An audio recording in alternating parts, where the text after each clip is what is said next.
How's it going, everyone? Welcome back to the Creative Collision Podcast. This is your host, Saeed here. I'm doing a solo podcast today. No Will on this one. It's been like that the last couple of times. Our schedules haven't been lining up as well lately, but it's all good. Obviously, there's a lot going on right now with the coronavirus, so I'll speak on that and the effect that's had on sports. As you guys know, sports have been canceled. Just about every single sport has been canceled. So I'll talk about that later on. But the first thing I want to talk about is Jay Electronica album came out. So Jay Elect wasn't lying to us this time. He told us his album was going to come out about a little over a month ago, and it did come out. And it came out a few days ago now. So I want to talk about that because I was looking forward to that a lot. I was really anticipating that album. Jay Electronica was one of my favorite rappers, like when I first heard him come out, and I've been waiting for this for a while, so I definitely want to start with some music and some hip hop, and there's a lot of music coming out, and we're getting some good albums so far this year. So on my last podcast, I reviewed Royce the 5'9's album, The Allegory.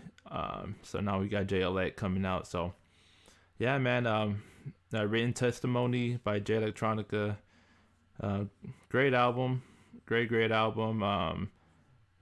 I've listened to it probably about 7 or 8 times now. I've digested it. I've sat with it for a while. So I didn't want to, I wanted to listen to it at least a few times over before I really had a review about it or talked about it, because you get excited when you first hear it, and then you just want to sit with it a little bit, and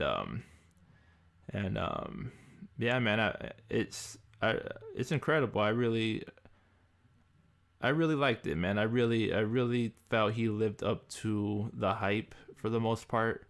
As you guys know, Jay-Z was basically on every song just about, so it was essentially a collab album, and some people are saying, is that cheating? Because this is your debut album, you've come out. I know Joe Budden has said that, like, if Jay Electronica comes out with his debut album and is featuring Jay-Z on every song, then like he was gonna like penalize him for that. He wasn't gonna give him a pass for that, because this is your first album, and we've been waiting for years for it, and it's not even like really your solo debut. It's a collab album, and I know like Joe Budden said that he wouldn't accept that from Jay Electronica. I think he said some things about it already. I know some other people kind of feel like that's cheating. This is your solo debut, and you got like arguably the greatest rapper of all time, like all over it. So it's kind of like you're getting a head start. He's holding. How can your album be bad if Jay's all over it, right? If Hove's all on it. So I get people's point of view from that standpoint. I do think it's a little bit of like, is it really your solo debut album? I get that. I get it. People want to see it that way and want to penalize Jay Electronica for that, but don't penalize the album as a whole. So I'm looking at it. I am gonna look at it as a collab album. I'm gonna look at it the same way. Raekwon had Ghostface starring on Only Built for Cuban Links, and we look at that, we do look at that as a Raekwon solo album, and it is a Raekwon solo album. It is his solo debut, but we do give Ghostface a lot of credit for his work on there as well. So I'm gonna look at it the same way, where like years from now we will look back at this being Jay Electronica's solo debut, but I think we are gonna remember it in the same way where we're gonna say Hove is part of Hove's discography now too, and we're always gonna know he had a big part of it. So I'm looking at it a collab album, and I'm reviewing it in that way. I'm not gonna take points off for Jay Electronica having Jay Z all over it. So going forward with that, I mean, when I mean, there's nothing negative I can say about the album. I just wish it was a little longer. Um, I typically like shorter albums, anyways, and I said that on my last couple podcasts how I feel like when I talked about Eminem's album and Lil Wayne's recent album, um, I talked about how I felt both of those albums were way too long and they could have cut down like 5 to 10 songs each, and it would have been a much better cohesive project. Um, so I do like shorter albums. So it's rare that I think an album was too short. I'm usually the other way around where I think an album's too long. I think there's so many albums that could have been much more appreciated and looked at a more higher standard if they didn't have so much filler. And I know a lot of times that's not the rapper's fault. It's the label pushing certain songs on that album and this and that. And I mean, that was more of a concern back in the day. Nowadays, when I think rappers have a lot more control over what they want on their album or not. So it's not much of a thing anymore. But you still see these rappers. I mean, just put like 25 songs on their album. I'm like, man, dude, like, I don't know. So, but this is a rare instance. Going back to my point, where I think the album could have been a little longer. It was basically like the same time frame as Illmatic, which is pretty cool, but about just under 40 minutes long, 10 tracks, one intro, one song, Shiny Suit Theory, which is a dope ass song, but it's a song that came out 10 years ago already. So I do penalize the shortness of it a little bit, because of that. Yeah, it's 10 tracks, but it's really like there's only 8 tracks because one's the intro, and the intro was dope. I actually really like the intro. I think it's a good like introduction to the album. But again, it's just an intro, it's not a song. And then you have a song on the album that came out 10 years ago, which I had no problem with Shiny Suit Theory being on the album because it is like a great song. But still, like, if you're gonna put that song on there, at least give us another track or make that song a bonus track, because if you're a fan of Jay Elect, like I am, you've heard that song already. But other than that, I mean, nonetheless, like, the rest of the album I have no other complaints with the rest of it. Let's kind of scroll down the track list here. Again, the intro was dope. With Louis Farrakhan talking. All the production, I really love the production on this album. I thought it really complemented both Jays on this album. It was minimalistic. But it was still dope. I know Jay Elect did a lot of the production himself. So the production was great. I know everybody's talking about Hove, man, and his verses on here. It's pretty incredible for Hove to be 50 years old and still rap the way he's rapping, still basically be better than almost anybody today. How can you not call that man the GOAT at this point? Like, this is unprecedented shit. Like, you're not supposed to be this good at this stage of your career. 25 years into your career, you're still rapping this way, and you're still coming up with new creative ways to rap, and you're expanding your subject matter. Jay, I never heard Jay rap like this about these type of topics before, at least not this much. And it's fucking remarkable, man. Like, Jay was already the GOAT to me, but like, now at this point, he's just furthering the gap between first and second place to me, man. Like, and it's incredible. I think a lot of people are starting to really come around to Jay being, when I say Jay, I'm Jay-Z being the greatest of all time. I know, like, back earlier in his career, you had people that didn't like the commercial Jay, right? Didn't like than like the commercial pop star Jay-Z that we got on earlier albums. And now he's at this point where he's no longer concerned with Billboard charts and singles and radio play. Hove at this point is just rapping for the culture now. I mean, he's already has all the platinum records he can have. Like, he's already sold millions of records, and he's done it all. But people in the past discredited him for being that they call him a sellout, or they call him, or they think he's overrated because he makes these songs for the radio, and then he didn't always give us that, like, even though to me he was always a great lyricist, but people that are like, hip hop heads, so at least some people for the most part, most people always respected his skill, but there would be some people that overlooked his skill level and didn't really listen to, they just skimmed through the lyrics. Like he said on Renegade, like, they didn't really pay attention to his real shit because they looked at his commercial songs and judged them for that.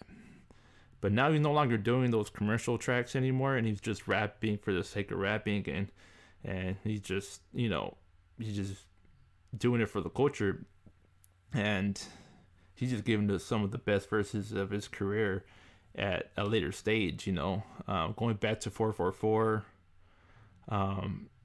And then this project now, and some his guest verses in between, like his What's Free verse on Meek Mill's album. Like, he's just now in this whole other level where he's just giving you that that lyrical Hove and just this conscious subject matter, and making you think, and being the guy. He always had this in him, and he's done this before. So there's people are like, oh shit, like, Jay has never rapped like this before. Now, he has rapped like this before, just not as frequently as he's been doing it over the last couple of years. And it's really incredible to see how skilled and just how great this guy is, man. So yeah, Hov, yeah, that's the greatest of all time at this point. I don't care what anybody says. Like, you can't. It's hard to argue. I know hip hop is subjective, and it's all subjective at the end of the day. There's no stats and things we can base it on. But like, he has the most things. He has the most things where you can argue for him than any other rapper in the history. For the greatest of all time. So he spazzed all over this, man. It was pretty incredible. He outshined Jay Electronica, and he just killed it, man. So yeah, and I just had to express my thoughts of how great Jay-Z was on this album, and how incredible he continues to be at this stage of his career. But yeah, just going back on it, all the tracks were great. There's not one track on here that I wouldn't score under like an 8 out of 10.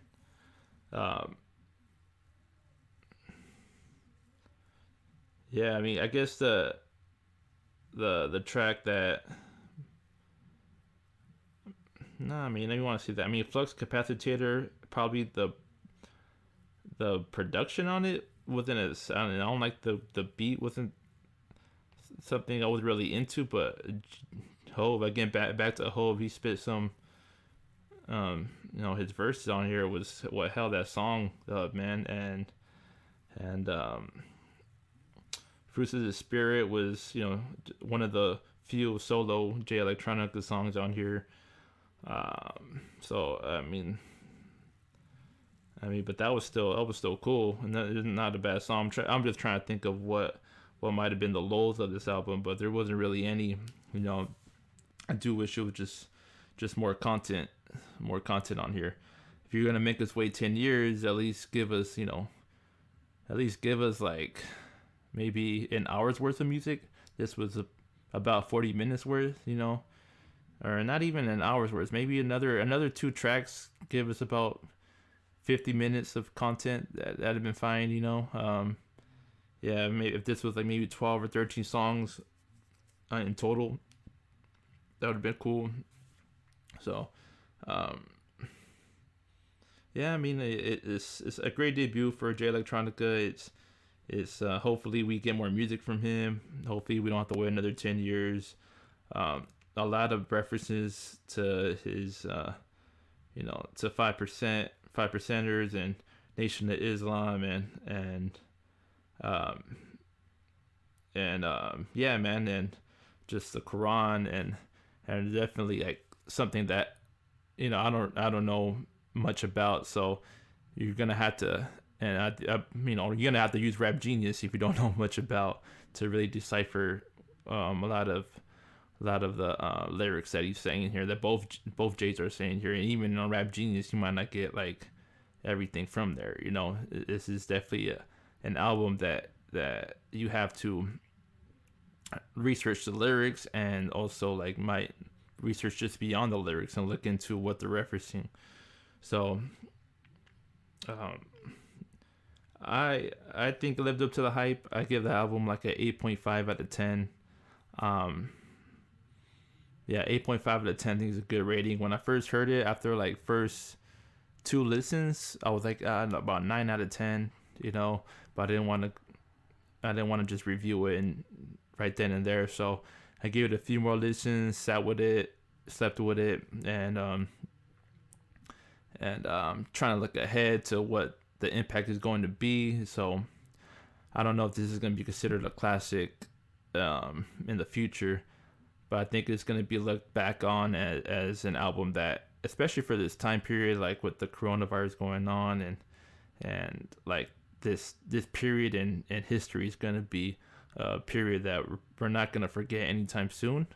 So because of that, I think we're going to remember this album and the time it came out, and in a time where a lot of us were, sitting in our houses, scared to go outside or not wanting to go outside because of what's going on, and the quarantine and staying indoors with coronavirus. We're gonna remember this time and how this album was like one of the albums that got us through, a period of time that was pretty rough. So I think it's gonna be the contender for album of the year. Still a lot of time left, of course. But shout out to Jay Electronica and Jay-Z, the GOAT, and thank you for putting this project together and giving us this, man. Much appreciated. Definitely great music, and I hope Jay Electronica continues to give us more music. I do want to speak a little bit more about. I didn't speak about his verses much. His verses were all dope, and he can still rap his ass off. And I wasn't doubting that Jay Electronica's skills had faded. I do think his flow is not as sharp as it was like back then. When I go back and listen to Exhibit C and Exhibit A, he just sounds, his flow and delivery, I think was just more, I don't know what it is, but it just seems more confident and more in control. Where on this album, I feel like it's not as, his flow is not quite as sharp. The lyricism's still there, but the flow doesn't, it's not quite what it used to be. But with that said, he's still better than 90% of other rappers out there, even for a guy that hasn't made much music in the last 10 years. So he's, it was great to have this album, and I think it came out in a great time. We needed it to come out. It's not a great time going on right now, but we needed this to come out right now. So yeah, man, those are my thoughts on the Jay Electronica album. Hopefully you guys enjoyed it. If you did listen to it, you can let us know what y'all thought. So let's move it on to the coronavirus and the sports world. This is gonna be my quick thoughts on it. NBA canceled indefinitely right now. MLB pushed their season back 2 weeks, their regular season back 2 weeks. Everything else is basically canceled as far as, the NCAA tournament, March Madness canceled, PGA Tours canceled, and just about it. Everything else outside of like UFC basically is canceled. So it's rough, man. It's weird. It's weird to be without sports. It's weird to be without the NBA as we're getting close to what is playoff time and opening day for baseball around the corner. So it's a weird time, and yeah, I just want to share what I think is going to happen, or what at least I don't know what's going to happen, but what I feel like the NBA should do if things get back to normal in the next couple of weeks. So the NBA is at least 30 days. They're shutting everything down for a month. Adam Silver already has gone out and said that. So the speculation is, should they just start when they resume playing again? Should they just start right into the playoffs, or should they finish out the regular season? And for what they're saying, I know a lot of NBA players want to finish out the regular season, and I get that, because if you're fighting for seeding or a playoff spot, you want to continue to play and try to make the playoffs or try to get home court advantage, especially if you thought your team was on the way and gelling right at the time of suspension. But if it gets pushed back too late, I mean, I think it's a little too hard for NBA players to just go straight into the not regular season, straight into the playoffs right away. I don't know. It'd be kind of weird, I think, if they were to take, after a whole month of not playing, all of a sudden you're starting game one of the Western Conference playoffs. That's your first game back. In that moment, like your chemistry is going to be off with your teammates a little bit. You're not going to be in playing shape as much. You're keeping yourself in shape. I'm sure all the NBA players are keeping themselves in shape, but I don't think they're like, you're still playing shape and just being on the court and getting your timing back. Even with a month off, that's gonna be ruined for a little bit. So I think what they should do is, when they come back, at least give them maybe not play out the rest of the season, but give them like 5 to 10 games. 5 to 10 games. Maybe it's just 5 games, to get everything back together, get back in sync, and then jump into the playoffs. Maybe you might have to make the first round the best of 5 instead of a best of 7. If the playoffs which I think were scheduled to start April 18th, if they get pushed back to like May, to the beginning of May, then I think that'd be okay. And then now you're playing basketball into July possibly, and I think that's fine.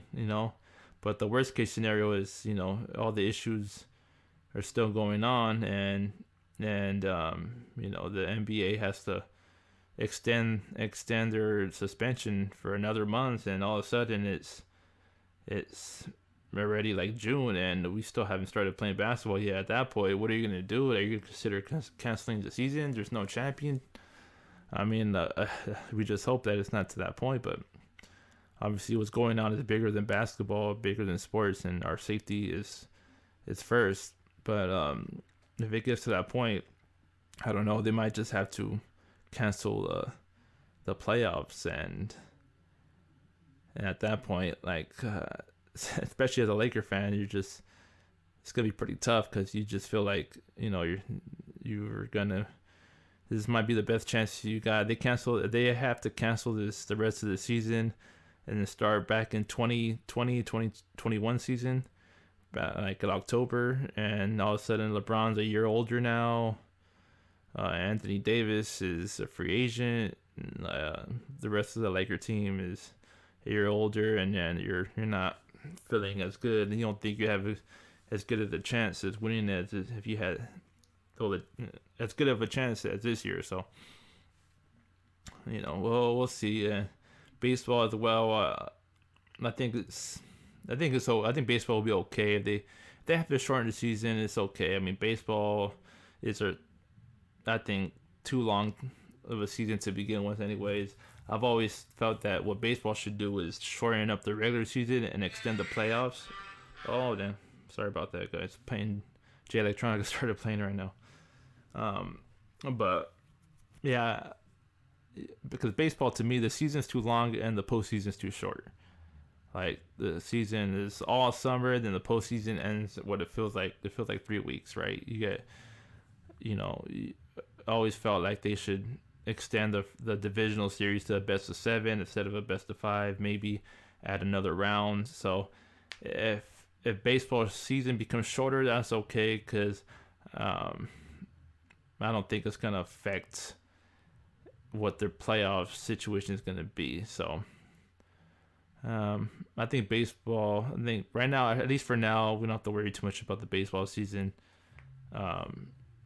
Basketball's, right before the playoffs. So, the good news is all these teams are going to be rested. Who knows? Maybe Kevin Durant is going to play in the playoffs now. So the other, March Madness canceling is huge, man. This is this is serious, because all these